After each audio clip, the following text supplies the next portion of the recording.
महाराष्ट्रामध्ये एक नवीन पद्धत आम्हाला दिसली आहे। जेव्हा जेव्हा अधिवेशन जवळ येतं तेव्हा तेव्हा कोरोना वाढल्याच्या बातम्या किंवा त्या प्रकारची भूमिका ही राज्य सरकारच्या वतीनं मांडली जाते आणि अधिवेशन टाळण्याचा प्रयत्न केला जातो। कोरोनाचा आजार गंभीर आहे, त्याबाबत सर्व प्रकारच्या केअर घेतली पाहिजे याबद्दल आमचंही दुमत नाही, आम्ही सरकारला त्यात मदतच करतोय। पण आमच्या लक्षात आलं आहे की कोरोनाचा बहाणा पुढे करून राज्याचं अधिवेशनच होऊ नये अशा प्रकारचा प्रयत्न सरकारच्या वतीनं केला जातोय। एकीकडे हजारोच्या भीडमध्ये सरकारी पक्षाच्या कार्यालयांचं उद्घाटन होऊ शकतं, दुसरीकडे राज्यातल्या बारमध्ये किती लोक गेले तरी जाऊ चालू शकतं, पण राज्याच्या विधिमंडळामध्ये मात्र कोरोनाच्या भीतीने अधिवेशन घ्यायचं नाही अशा प्रकारची सरकारची मानसिकता आहे। केवळ 2 दिवसाचं अधिवेशन या ठिकाणी सरकारने प्रस्तावित केलं आणि सरकारच्या या प्रस्तावाचा निषेध करून आम्ही बिझनेस ॲडवायझरी कमिटीतनं बहिर्गमन केलेलं आहे। महाराष्ट्राच्या इतिहासामध्ये अशा प्रकारची अवस्था यापूर्वी आम्ही संसदीय लोकशाहीमध्ये बघितलेली नाही। आज महाराष्ट्रासमोर प्रचंड प्रश्न आहेत। आज शेतकऱ्यांचे प्रश्न आहेत। मराठवाड्यात, उत्तर महाराष्ट्रात, पश्चिम विदर्भात विमा मिळालेला नाही, धान उत्पादक शेतकऱ्याला बोनस मिळालेला नाही, केळी उत्पादक शेतकरी उद्ध्वस्त झालेला आहे, कोकणातला शेतकरी हा पूर्णपणे अडचणीत आलेला आहे।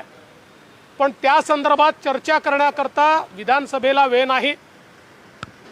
विजेचे प्रश्न अत्यंत भयानक आहे, 8-8 दिवस वीज येत नाही आहे, ट्रान्सफॉर्मर त्या ठिकाणी काढून घेऊन चालले आहेत, त्या संदर्भात चर्चा करण्याकरता वेळ नाही। विद्यार्थी अक्षरशः फ्रस्ट्रेशनमध्ये चालले आहेत, त्याकरता चर्चा करायला सरकारला वेळ नाही। कायदा आणि सुव्यवस्थेची परिस्थिती ही रसातळाला चालली आहे, त्या संदर्भात चर्चा करायला वेळ नाही। आणि सगळ्यात महत्त्वाचं, ओबीसी आरक्षणाच्या संदर्भात विशेष अधिवेशन घ्यावं, मराठा आरक्षणाच्या संदर्भात विशेष अधिवेशन घ्यावं अशा प्रकारची मागणी आल्यानंतर विशेष अधिवेशन तर सोडाच, परंतु आहे ते अधिवेशनही आम्ही घेणार नाही आणि या संदर्भात चर्चा करायला जागाच ठेवणार नाही अशा प्रकारची सरकारची भूमिका आहे। एकूणच या सरकारमध्ये लोकशाही बासनात गुंडाळून ठेवण्याची एक नवीन पद्धत दिसते आहे।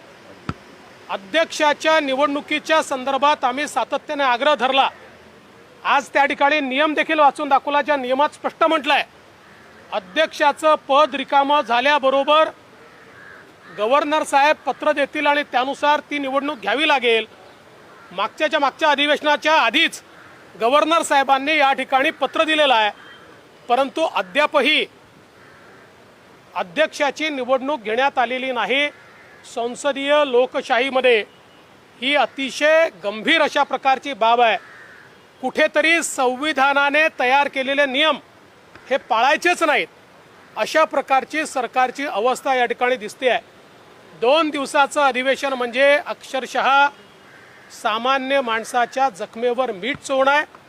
अनिर्बद्ध झालेलं प्रशासन आणि मदमस्त झालेले मंत्री यांच्या भरोशावर हा महाराष्ट्र हे चालवणार आणि याच्यावर आम्ही प्रश्न विचारू नये, जनतेच्या व्यथा आम्ही मांडू नये, याकरता अधिवेशन जर अशा प्रकारे बंद होत असेल आणि 2 दिवसाचं अधिवेशन जर घेतलं जात असेल, आम्ही याचा निषेध केला आहे, आम्ही बहिर्गमन केलं आहे आणि या संदर्भात अधिवेशनात तर आम्ही जाब विचारूच, पण या सरकारला आम्ही रस्त्यावर जनतेमध्ये जाऊन देखील या ठिकाणी जाब विचारणार आहोत। आंदोलन करणार आहे का भाजप या सगळ्या प्रकरणी? आता आम्ही काय करणार आहे हे आपल्याला लवकरच समजेल, पण आम्ही शांत बसू शकत नाही। लोकशाहीची हत्या होत असेल, लोकशाही मूल्यांचे अवमूल्यन होत असेल पायदळी ते तुडवले जात असतील, जनतेच्या आशा आकांक्षा अपेक्षा या मांडण्याकरता कुठलंही फोरम जर उरत नसेल आणि अक्षरशः मुस्कटदाबी जर सरकार करणार असेल तर अशा मुस्कटदाबीच्या विरोधात जनतेचा आवाज आम्हाला बनावंच लागेल.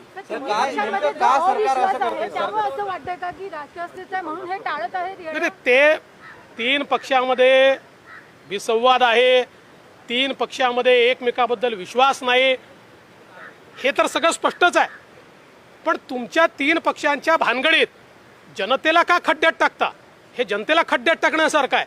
तुमच्या भानगडीत तुम्ही निपटवा, तुम्ही एकमेकाला जोडे मारा, एकमेकाला हार घाला, एकमेकाच्या गळे मिळा, पण त्याकरता तुमच्या राजकारणाकरता लोकशाहीचा बळी आणि जनतेचा बळी देणं हे अत्यंत चुकीचं आहे.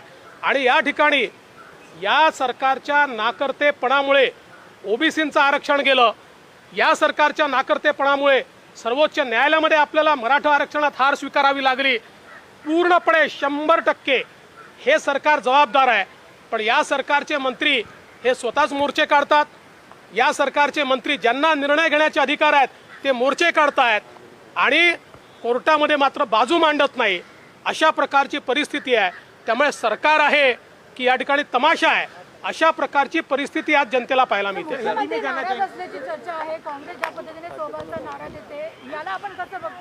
बघा, मी एक गोष्ट तुम्हाला सांगतो, मुख्यमंत्री नाराज आहेत की नाही मला माहिती नाही, उपमुख्यमंत्री नाराज आहे की नाही मला माहीत नाही, पण महाराष्ट्रातली जनता यांच्यावर नाराज आहे.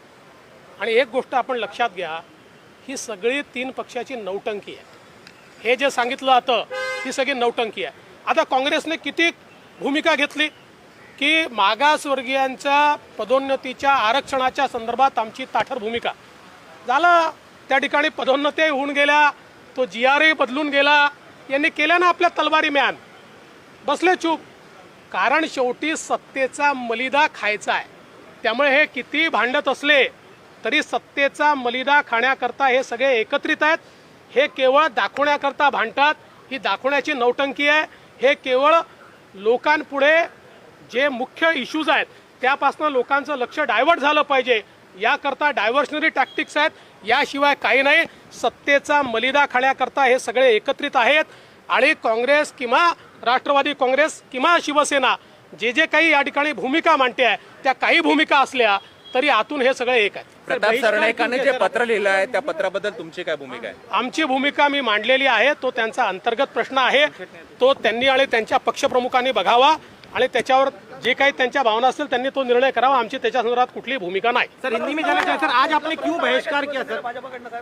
शिवसेनेला प्रस्ताव दिला तर वारंवार चर्चा केली जाते की भाजप शिवसेना. ही चर्चा तुम्हीच करता, ही चर्चा 2 पक्षांमध्येही नाही, ही चर्चा नेत्यांमध्येही नाही, ही चर्चा फक्त माध्यमांमध्ये आहे. सर, हिंदी में सत्तेत येण्यासाठी तुम्ही प्रयत्न सोडले आहेत असं म्हणायचं, चर्चा नाही तर असं आहे की सत्तेमध्ये येण्याकरता आम्ही कधी प्रयत्नच केला नाही. आम्ही जनतेला उत्तरदायी आहोत. पण मी पुन्हा एकदा सांगतो, वारंवार सांगितलं पण तुम्ही विसरता म्हणून तुम्हाला सांगतो की देशाच्या लोकशाहीमध्ये आणि देशाच्या लोकशाहीच्या 72-73 वर्षाच्या इतिहासामध्ये असली सरकार कधीच चालत नाहीत. आम्ही सरकार पाडण्याचा प्रयत्न करणार नाही, पण सरकार आपल्या बोजामुळे निश्चित पडेल, ते ज्या दिवशी पडेल त्या दिवशी आम्ही अल्टरनेट देऊ. त्यामुळे सत्तेत यायचं नाही यायचं हे महत्त्वाचं नाही आहे. जनतेला आम्ही उत्तरदायी आहोत. जनतेचे प्रश्न मांडणं हे आमचं महत्त्वाचं काम आहे. आणि जे जनविरोधी सरकार आहे त्या सरकारला वठणीवर आणण्याचं काम विरोधी पक्ष म्हणून आम्ही करणार आहोत. सर, हिंदी में जाना चाहिए, आज आपने क्यों बहिष्कार किया? देखिए, सरकार जब भी विधानसभा का सत्र आता है तो कोरोना की बात आगे करते हुए उस सत्र को कम करने की कोशिश करती है, उस सत्र से भागने की कोशिश करती है. आज भी सरकार की ओर से केवल 2 दिन के सत्र का प्रस्ताव रखा गया. महाराष्ट्र में सत्तारूढ़ पार्टियां जो है उन पार्टियों के कार्यालय के उद्घाटन में हजारों लोगों की भीड़ आती है तो भी चलता है. वो आंदोलन करते हैं, हजारों लोग आते तो भी चलता है. उनके अध्यक्ष पदग्रहण करते तो बड़े बड़े मोर्चे निकलते वो भी चलता है. उनके जन्मदिनों पर बड़ी बड़ी भीड़ जमा होती है तो भी चलता है. लेकिन विधानसभा का सत्र जब आता है तो कोरोना है इसलिए हम सत्र कर नहीं सकते, ऐसा यहाँ कहा जाता है. आज किसानों के प्रश्न है, आज आरक्षण का प्रश्न है, आज विद्यार्थियों के प्रश्न है, आज बिजली का प्रश्न है, आज सामान्य आदमी के प्रश्नों पर एक प्रकार से मदमस्त इस प्रकार की सरकार के मंत्री हमको दिखाई पड़ते हैं, सत्ता के मद में चूर इस प्रकार के सरकार के मंत्री दिखाई पड़ते हैं, सोया हुआ प्रशासन दिखाई पड़ता है। और इस पर गुहार लगाने के लिए विधानसभा के दरवाजे बंद है। लोकतंत्र को बंद करने का काम, लोकतंत्र को ताला लगाने का काम इस सरकार ने किया है और इसलिए हमने आज बहिर्गमन किया है। लगता है पिछले सत्र के दौरान विपक्ष ने जिस तरह से आक्रामक बैटिंग करते हुए 2 मंत्रियों का विकेट लिया था, उसी वजह से सरकार बिल्कुल हम लोग तो उसी तैयारी में है कि इनके इतने घपले घोटाले हैं की उनको हम निश्चित रूप से रखना चाहते हैं, वो भी जानते हैं और इसीलिए सत्र नहीं लेना चाहते। सर आपण जर बघितलं तर एकीकडे या तीनही पक्षांमध्ये संवाद नाही असं असताना शरद पवार दिल्लीत भारतीय जनता पार्टीची विरोधी मोड बांधण्यासाठी बैठक घेत आहेत। कोणाला काय करायचं आहे तो त्यांचा प्रश्न आहे। मी पुन्हा एकदा तुम्हाला सांगतो, तुम्हाला पुन्हा एकदा सांगतो, कोणी कितीही मोठ बांधली तरी लोकांच्या मनात मोदीजी आहेत। 2024ला मोदीजी आहे त्यापेक्षा जास्त जागा घेऊन निवडून येतील। अशा प्रकारचा मोठ बांधण्याचा प्रयोग हा 2019 साली देखील केला होता। तुम्हाला आठवण करून देतो, याही पेक्षा जास्त पक्ष पश्चिम बंगालमध्ये एका मंचावर हातात हात वर करून उभे होते, परंतु त्याचा कुठलाही परिणाम झाला नाही, तो भविष्यात देखील होणार नाही। कल राज्यपाल ने फटकार लगाई पंढरपुर की यात्रा को लेकर और कहा कि उनकी मांग जायज है, परंपरा का जतन होना चाहिए। आप लोग भी मुद्दा उठा रहे थे लेकिन सरकार सुन नहीं रही है। देखिए, इस देश में हम लोग देख रहे हैं कि महाराष्ट्र एक ऐसा राज्य है कि महाराष्ट्र में मंदिर बंद है और मदिरालय शुरू है। मंदिरों में जबकि सारे मंदिर के लोगों ने ये बताया कि हम लोग सोशल डिस्टेंसिंग के साथ मात्र 25-50 लोगों को लेकर मंदिर शुरू करेंगे, ताकि मंदिर के ऊपर एक अर्थव्यवस्था है। जो हमारा फूल वाले होते हैं, जो हमारे अगरबत्ती वाली बनाने वाली महिलाएं होती है, जो बेरोजगार हुई है और जिनको एक पैसा सरकार ने नहीं दिया, उनको कुछ ना कुछ रोजगार मिलता है, उनका भी घर चलता है। लेकिन यहाँ पर मदिरालय को छूट है। और अब तो मुझे नई बात समझ में आई है, सरकार में एक फाइल चली है 1970 से महाराष्ट्र की विधानसभा ने 70 या 77 का मसला होगा, महाराष्ट्र की विधानसभा ने एक मत से प्रस्ताव किया है कि नए लिकर के लाइसेंसेस नहीं दिए जाएंगे और तब से लेकर एक भी नया लाइसेंस नहीं दिया गया है। मेरी पुख्ता जानकारी है, अभी हमारे फाइनेंस विभाग में प्रस्ताव पहुंच चुका है और एयरपोर्ट पे नए लाइसेंसेस, मेट्रो स्टेशंस पे नए लाइसेंसेस और जो लाइसेंस है उसको एनहांसमेंट के नाम पर नए लाइसेंसेस, ऐसे नए मदिरा के लाइसेंसेस देने का, यानी जो 40 साल से इस महाराष्ट्र में बंद था उसको शुरू करने का काम ये सरकार कर रही है। लायसन बद्दल मराठी लिकर लायसन बद्दल महाराष्ट्राच्या परिस्थिती अशी आहे, महाराष्ट्रात मंदिरं बंद आहेत पण मदिरालय सुरू आहेत।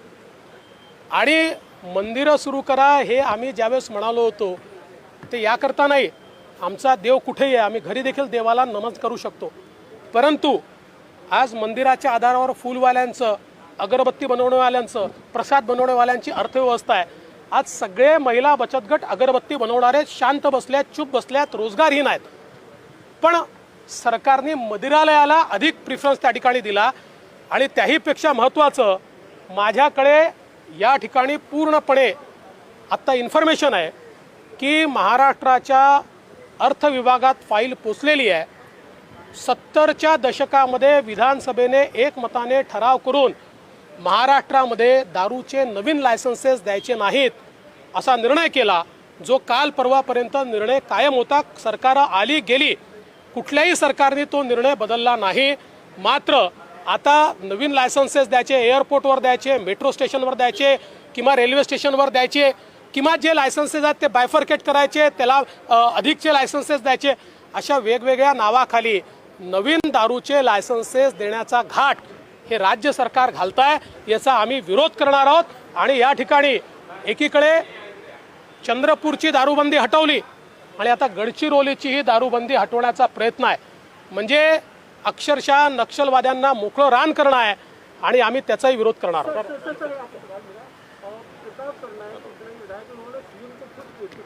कहा कि बीजेपी से हाथ मिलाने की फिर से एक बार सोची जाए और कोई रिपोर्ट में भी छपी है कि दोनों पार्टियों में चर्चा शुरू है, क्या सच्चाई है? और देखिए, सीधी बात यह है कि वो उनका अंतर्गत मामला है। उनके एमएलए ने उनके प्रमुख को पत्र लिखा है, उस पर हम क्यों अपनी राय दें? वो आपस में देखें, वो दोनों आपस में बात करें, उनकी राय वो बनाए। हमको इस राजनीति में पढ़ना नहीं है। बीजेपी का सीधा मानना है, हम लोग पूरी सक्षमता के साथ विपक्ष का रोल निभा रहे हैं। जिस दिन तक ये सरकार चलेगी हम विपक्ष में रहेंगे, जिस दिन सरकार गिरेंगी हम विकल्प देंगे। और हमारा ये मानना है कि 2024 के चुनाव में भारतीय जनता पार्टी पूर्ण बहुमत के साथ जीतेगी। सर, सेना के विधायक आपके संपर्क में है सर?